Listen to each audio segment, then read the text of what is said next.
ہوا یہ ہے کہ نبی صلی اللہ علیہ وسلم نے جب 3 دن تراویح پڑھائی ہے نا, تو آپ صلی اللہ علیہ وسلم نے فرمایا کہ تم پہ فرض نہ ہو جائے, تو آپ نے خود آنا چھوڑ دیا.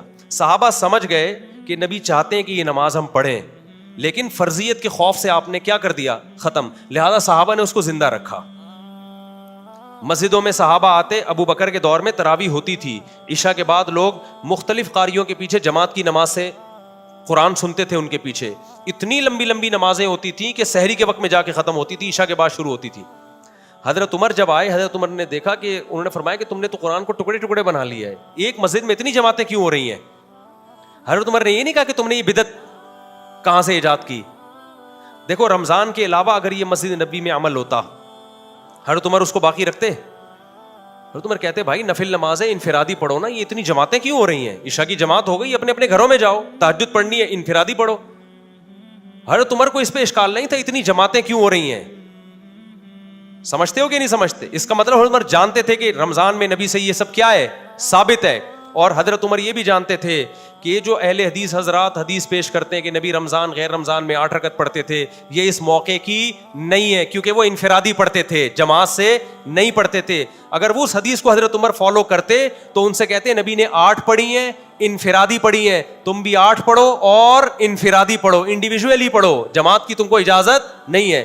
حضرت عمر نے اس حدیث سے استدلال کیا جو نبی نے 3 دن پڑھی ہے, وہ والی نہیں تھی جو بخاری کی 8 رکعت. وہ کتنی رکعتیں تھیں اس کے بارے میں ایک ضعیف روایت ہے 20 رکعتیں, لیکن حضرت عمر سے اس روایت کی تائید ہوتی ہے کہ وہ 20 ہی تھیں. تو اب کیا ہے کہ حضرت عمر نے ان سب کو کہا کہ تم لوگ انفرادی طور پر نمازیں پڑھ رہے ہو, ایک امام کے پیچھے میں تمہیں جمع کروں گا. تو حضرت عمر نے کہا کہ مسجد میں امام کون ہوگا, ایک. وہ کتنی شروع کروائیں, ایک روایت میں 8 ہے, دوسری میں 20 ہے. 20 والی روایت کو صحابہ نے بھی لیا, چاروں اماموں نے بھی لیا. 8 رکعت والی روایت کو صدیوں تک کسی نے لفٹ نہیں کرائی, صدیوں تک. پوری روئے زمین پر نہیں ہوتی تھی, پوری. علامہ شامی نے 150-200 سال پہلے لکھے پوری روئے زمین پر 20 رکعت سے کم 1 رکعت بھی تراویح نہیں ہو رہی. اس کے بعد اہل حدیث نے کیا کہا, کتنی ہوتی ہیں, 8.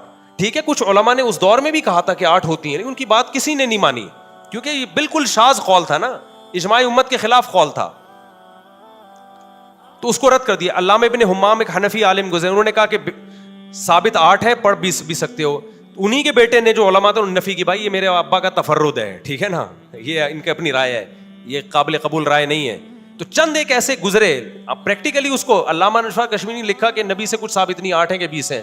پھر آگے یہ بھی لکھا کہ دلائل کی روشنی میں 20 ہی ہیں, لیکن اہل حدیث علامہ نشا کشمیری کی بھی آدھی بات لیتے ہیں کہ دیکھو نبی سے کچھ بھی ثابت نہیں ہے. تو وہ علامہ انور شاہ کشمیری کا مطلب یہ ہے کہ اجماع صحابہ اور تابعین اور ائمہ اربعہ کا بھی تو اجماع ہمارے لیے حیثیت رکھتا ہے نا, لیکن وہ ان کی وہ والی عبارت نکالتے ہیں. خود علامہ انور شاہ کشمیری بھی 20 رکعتیں ہی پڑھا کرتے تھے, آخر دم تک 20 ہی کا فتویٰ دیتے رہے ہیں. وہ سمجھتے ہو گے نہیں سمجھتے؟ تو اب جا کے اس کو, تو غامدی صاحب کو ہم یہ کہیں گے کہ بھائی حدیث میں آتا ہے میری اور خلفائے راشدین کی سنت کو لازم پکڑو. تو اگر حضرت عمر شروع نہ کراتے, ہم نہ کرتے, ہم کہتے وہ جو حدیث ہے نا نبی نے جو 3 دن بعد چھوڑ دی تھی, وہ چھوڑی اس لیے تھی تاکہ امت نہ پڑھے, لیکن صحابہ نے پڑھی, حضرت عمر نے کی اور کسی صحابی نے اعتراض نہیں کیا, تو اس کا مطلب ہمیں حدیث سمجھنے میں غلطی ہو رہی ہے. حدیث کا اصل مطلب یہ تھا, صحابہ کے عمل کو سامنے رکھ کے پتہ چلتا ہے کہ بھائی فرض نہ ہو جائے, مطلب سنت تو رہے, فرض نہ ہو جائے. تو صحابہ نے اس کی سنیت کو کیا رکھا, باقی رکھا. حضرت عمر نے کہا کہ نبی کے دور میں تو ایک امام کے پیچھے پڑھی ہم نے, تو مسجد نبی میں بھی ایک ہی امام کے پیچھے ہم پڑھیں گے, الگ الگ مختلف ٹکڑوں میں امامت نہیں کی جائے گی, ایک مسجد میں ایک امام ہوگا. اس وقت سے لے کے مسجد نبوی میں پچھلے سال سے پچھلے سال تک ایک امام کے پیچھے 20 ہی پڑھی آ رہی ہیں, جب سے حضرت عمر نے شروع کرائی ہیں. ایک رمضان بھی ایسا نہیں آیا کہ 20 سے کم ہوئی ہو. اب جا کے حکومت سعودیہ نے اس کو چینج کر دیا, اور اب 20 کے بجائے کتنی ہو رہی ہیں, 10 سال. تو اب اہل حدیث حوالہ دیتے ہیں, دیکھو حرم والوں کو قرآن و سنت کو فالو کر رہے ہیں. ہم کہتے ہیں بھائی 1400 سال کا حرم وہ ہمارے لیے ایکسیپٹیبل ہے, آج کے حرم میں غلطی ہو سکتی ہے, یا تو 1400 سال کو غلط بولو یا آج کو غلط بولو. سمجھتا نہیں ہے نا بات کو, جب نہیں پڑھے گا رات کو تو نہیں سمجھے گا بات کو. تو غامدی صاحب تو تراویح کی شریح سے منکر ہے. اور کمال کی بات, ایک تراویح کے بارے میں ایک بڑی خاندانی بات میں اکثر یہ بھی کرتا ہوں, جس کو ہمارے جو اہل حدیث حضرات ہیں وہ بالکل ہی پی جاتے ہیں. بعض لوگ غلط جواب دیتے ہیں. اسلاف نے اس کو تراویح کا نام دیا ہے, میں نے نہیں دیا. مصنف ابن ابی شیبہ میں روایت ہے کہ جو رمضان میں جماعت کے ساتھ نماز پڑھی جاتی تھی, اسلاف نے اس کو نام کیا دیا, تراوی. تبھی تمام محدثین تراوی کا باب قائم کرتے ہیں, قیام اللیل میں بھی لاتے ہیں, تراوی میں بھی لاتے ہیں الگ سے. کیوں نام دیا؟ یہ بھی حدیثوں میں ہمیں ملتا ہے, مصنف ابن ابی شیبہ, مصنف عبدالرزاق میں, کہ وہ 4 رکعتوں کے بعد تھوڑا آرام کیا کرتے تھے, اسٹے کرتے تھے. اسلاف, علماء دیوبند یا بریلوی نہیں, یہ کون تھے؟ اسلاف. تو اہل حدیث اپنے آپ کو سلفی کہتے ہیں نا. تو اسلاف 4 رکعتوں کے بعد کیا کرتے تھے؟ تھوڑا ریسٹ, پھر 4 رکعتیں. تو 4 رکعتوں کو ترویحہ کہا گیا. کہ کیا کہا گیا؟ ترویحہ. تراوی جمع اقصا ہے, بہت سارے ترویحے, اس کو تراوی کی نماز کہا جاتا ہے نا. تو بہت ساری 4 رکعتیں, 8 رکعتیں تو 2-4 رکعتیں ہیں, اس پہ تو جمع کا اطلاق نہیں ہوتا. عربی میں جمع کے لیے کم از کم 3 افراد چاہیے, پلورل کے لیے, پلورل کے لیے. اگر یہ 8 رکعتیں ہوتی تو ترویحتین کہا جاتا اس کو, ترویحتین, تراوی نہیں کہا. تراوی جمع اقصا ہے. دیکھو مساجد جمع اقصا ہے, 2-3 مسجدوں کو نہیں, بہت ساری مسجدوں کو کہا جاتا ہے. اس کا مطلب اسلاف ایک ترویحہ نہیں پڑھتے تھے, بہت سارے ترویحے تھے. تو اس نماز کو انہوں نے تراویح کہنا شروع کر دیا, بہت سارے ترویحے. تو وہ نہ 8 ہے نہ 10 ہیں, 10 میں تو 2 ترویح ہوں گے اور آدھا ترویحہ, 2 پورا ترویحہ ہی نہیں ہو رہا وہ تو, ٹھیک ہے نا. اس کا کسی کے پاس جواب نہیں ہے. تو اس لیے جب بھی آپ جمہور سے ہٹو گے نا, یاد رکھنا بظاہر بڑے مضبوط دلائل آپ کو لگیں گے, لیکن جب آپ اس کی ڈیپتھ میں جاؤ گے تو آپ کو وہ دلائل کھوکھلے لگیں گے. امت میں جمہور امت غلط نہیں ہو سکتی, 4 آدمی غلط ہو سکتے ہیں, یہ اس امت کی خاصیت ہے. 4 کروڑ غلط نہیں ہو سکتے. سمجھتا نہیں ہے نا بات کو. تو آمدی صاحب کے تو بہت سارے, ان کے تو اور بڑی چیزیں مارکیٹ میں لائے ہوئے. تو یہ تو رمضان کی رونق ہے یار, تراویح رمضان کی رونق ہے, اور یہ رمضان کے ساتھ خاص ہے. تہجد تو رمضان ہو غیر رمضان سب میں ہے. تبھی عید کا چاند نظر آتے ہی کوئی بندہ آئے دوبارہ تہجد پڑھنے کے لیے جماعت کے ساتھ, فوراً نکال دیں گے. اگر وہ دلیل بخاری میں آتا ہے نبی نے تہجد جماعت سے پڑھی ہے, فوراً کیا کہیں بھائی گھر میں پڑھیے 2-4 افراد کے ساتھ, یہ 8-10 افراد نہیں ہیں, آپ نے نکلو بدلی گلی سے. تراویح گئی تو یہ تہجد نہیں ہے, یہ وہ نماز ہے جو رمضان کے ساتھ کیا ہے, خاص ہے. اس لیے اس کو نام الگ دیا ہے. اور میں نے, علماء دیوبند نے یا بریلویوں نے نہیں دیا, یہ حنفیوں شافیوں نہیں, اسلاف نے نام دیا اس کو. یہ نام نبی کے دور میں نہیں تھا, نماز تھی الگ سے اسپیسیفک, جس کو حضرت عمر نے ایک منظم شکل دی. بعض لوگ یہ بھی کہتے ہیں کہ حضرت عمر خود تو نہیں پڑھتے تھے تراویح مسجد میں. حدیث میں آتا ہے حضرت عمر مسجد میں نکلے اور بڑی خوشی کا اظہار کیا, فرمایا واللتی تنامون عنہا افضل مما تقومون, بس دیکھا چلے گئے, اور فرمایا کہ جس نماز سے تم غافل ہو وہ اس سے افضل ہے جسے تم پڑھ رہے ہو. تو ہم کہتے ہیں کہ حضرت عمر خود حافظ قرآن تھے. یہ بھی اجماع ہے کہ جو حافظ قرآن خود قرآن دہرا سکتا ہے اس کے لیے افضل یہی ہے کہ وہ حافظ کے پیچھے پڑھنے کے بجائے اپنی الگ سے نماز پڑھے. اسی پہ حضرت عمر تو حافظ تھے, ان کے لیے تو افضل یہ تھا کہ اپنے گھر میں الگ پڑھے وہ, یا الگ جماعت کرائیں اپنے گھر میں. تو ہم تو غیر حافظوں کو کہہ رہے ہیں کہ مسجد میں تمہیں حافظ نہیں ہو تو حافظوں کے پیچھے پڑھ لو. آپ نے حافظوں کو بھی غائب کر دیا اور بالکل ہی آپ نے انکار ہی کر دیا اس کا. دوسری بات یہ کہ اسی حدیث سے پتہ چلتا ہے کہ تہجد الگ ہے, تراویح الگ ہے.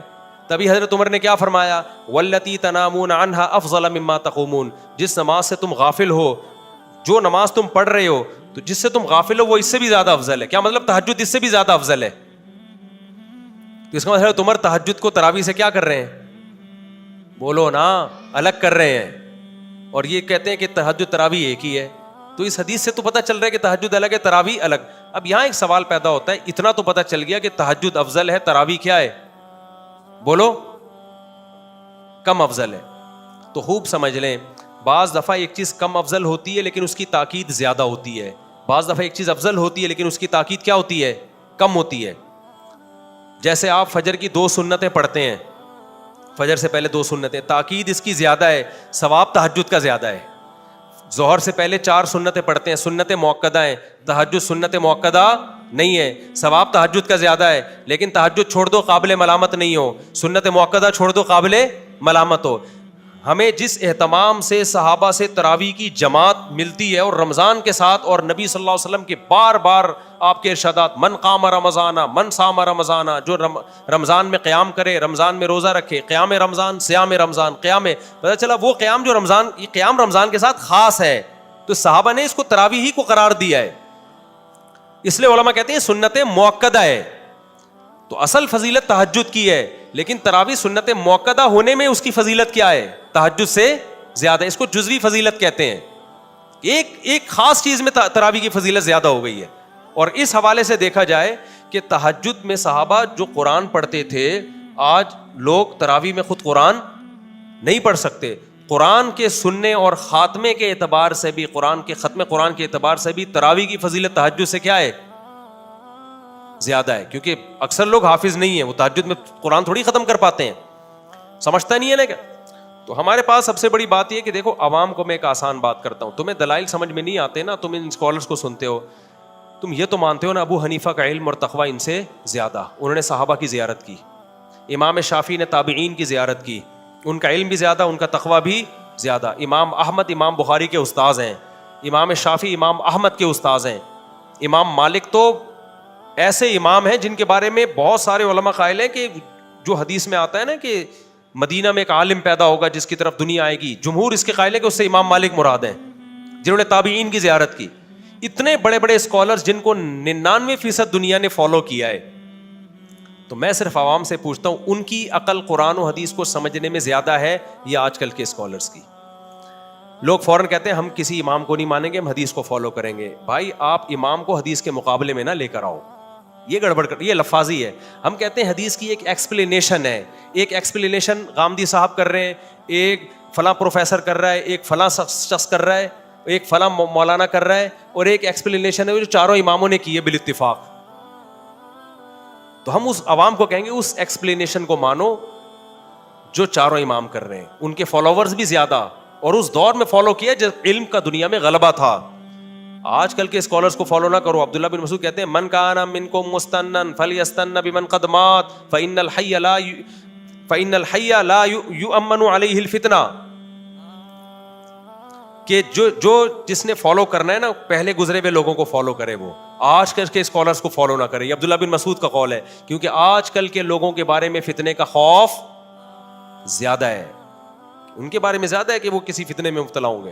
تو عبداللہ بن مسعود اپنے بارے میں کہہ رہے ہیں, تو آپ آج کل کے دور کے اسکالرز کو کیسے ان پر یعنی ان کے برابر لا سکتے ہو؟ سمجھتا ہے کہ نہیں سمجھتا ہے؟ تو آپ کہہ سکتے ہو پھر ہم چاروں اماموں کو کیوں فالو کریں, ہم ان سے بھی پہلے لوگوں کو فالو کریں. ان چاروں اماموں نے اپنے سے پہلے لوگوں ہی کو فالو کر کے فقہ کو مرتب کیا, کوئی نئی چیز مارکیٹ میں یہ لوگ نہیں لے کر آئے ہیں. ان چاروں نے عبداللہ بن مسعود کے اس قول پر عمل کیا ہے, سمجھ رہے ہو کہ نہیں, انہوں نے مرتب کیا ہے فقہ کو. تو یہ بات 20 دفعہ بتائی جا چکی ہے, کھوپڑی شریف میں آتی نہیں. آپ اگر اسلام پہ باقی رہنا چاہتے ہو نا, آپ کے پاس ان چار اماموں کے علاوہ کوئی راستہ نہیں ہے, ورنہ ایک ایسی جنگل ہے نا, ہر آدمی ہر اسکالر قرآن و سنت کے نام پہ کوئی گدھے کو حلال کرے گا, کوئی کتے کو حلال کرے گا, کوئی جناب آگے جا کے 3 طلاقوں کو ایک کہے گا, کوئی کہے گا 3 ایک بھی نہیں ہوتی, کوئی کہے گا طلاق سرے سے ہے ہی نہیں, کوئی کہے گا خلا کا عورت کو ہر وقت اختیار ہے, جیسے مرد دے سکتا ہے عورت بھی دے سکتی ہے, کوئی کہے گا یتیم پوتے کی بھی اسلام میں میراث ہے. ہوا ہے نا ایوب خان کے دور میں مذہبی اسکالر آئے تھے, انہوں نے کہا کہ بیٹا مر گیا, آپ کا سگا بیٹا موجود ہے, تو وہ جو پوتا ہے اس کو بھی وراثت ملے گی. تو بہت کچھ اجماع کے خلاف. پھر کچھ اسکالر ایسے بھی آئیں گے جو کہیں گے عورت صفا مروا میں دوڑے گی. ناصر البانی نے فتویٰ دیا کہ عورت دوڑے گی صفا مروا میں. انہوں نے کہا حدیث دکھاؤ کہ کہاں لکھا ہے کہ نہیں دوڑے گی.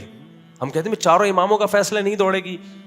امت اسی پہ آ رہی, کہہ رہے ہیں بھائی 4 امام کیا ہوتے ہیں, حدیث دکھاؤ. تو چاروں اماموں نے دیکھا اجماع ہے کہ عورت کسی کو بھی دیکھا صحابہ تابعین میں کوئی نہیں دوڑ رہی, انہوں نے فتویٰ دے دیا نہیں دوڑے گی, چاہے کوئی حدیث نہیں بھی ہو. انہوں نے کہا یہ اجماع کافی ہے. البانی رحمہ اللہ نے کیا کہا, بھائی حدیث تو نہیں ہے, تو ان کا فتویٰ ہے باقاعدہ کہ عورت کیا کرے گی صفا مروا میں, دوڑے گی. تو یہ سب چینج ہوگا آہستہ آہستہ. تو امت کو تباہی سے بچانے کا آپ کے پاس ایک ہی راستہ ہے, وہ بھائی صدیوں سے جو فقہ قانونی شکل میں مرتب ہو گیا نا, اسی پہ رہنا ہے. دائیں بائیں گئے تو بے لگام اونٹ. ایک نے, میں نے ڈاکٹر اسرار رحمہ اللہ کی فضیلت پہ بھی بیان کیا نا, تو میں نے کہا ڈاکٹر اسرار کا ایک اچھا کارنامہ تھا, ایک نیا فقہی مسلک نہیں نکالا انہوں نے, انہی فقہا کے پابند رہے جو پہلے چلے آ رہے ہیں. کسی نے لکھا کہ جب تک یہ مولوی لوگوں کو فقہی پابندیوں سے نہیں نکالیں گے نا, مسلمان قوم ترقی نہیں کرے گی. بعض لیبل بڑے اچھے ہوتے ہیں, یعنی فقہی پابندیوں سے نکال کے قرآن و سنت پہ نہیں لائے گی, ڈائریکٹ لیبل اچھا ہے. لیکن اس کا اصل میں مطلب پتہ ہے کہ اس کو یوں کہنا چاہیے, جب تک مولوی لوگ لوگوں کو بے لگام اونٹ کی طرح نہیں بنائیں گے نا کہ جو چاہے قرآن و حدیث کی اپنی طرف سے جو چاہے تشریح کرے, جب تک امت ایسی بے لگام اونٹ نہیں بنے گی اس وقت تک ہم ترقی نہیں کریں گے. تو آپ بے لگام اونٹ بنا رہے ہو لوگوں کو. جو اٹھتا ہے قرآن و سنت کے نام پہ کوئی بھی مارکیٹ میں فتویٰ لے آتا ہے, اسے کہا جائے کوئی ریفرنس دو کس فقی کا یہ فتویٰ, کہہ رہے ہیں فقہ شقہ کو نہیں ہم مانتے, فقہ شقہ کو نہیں, ہم فقہ کو نہیں مانتے. تو اس کا مطلب سارے گھاس کھا رہے تھے, اب آپ مارکیٹ میں آئے ہیں. تو ایسا نہیں ہوتا میرے بھائی, یہ امت گمراہی پہ حدیث میں آتا ہے جمع نہیں ہوتی, اور ایک دفعہ نہیں صدیوں تک گمراہی پہ جمع ہو گئی. میری کھوپڑی اس بات کو کائنڈلی نہیں مانتی.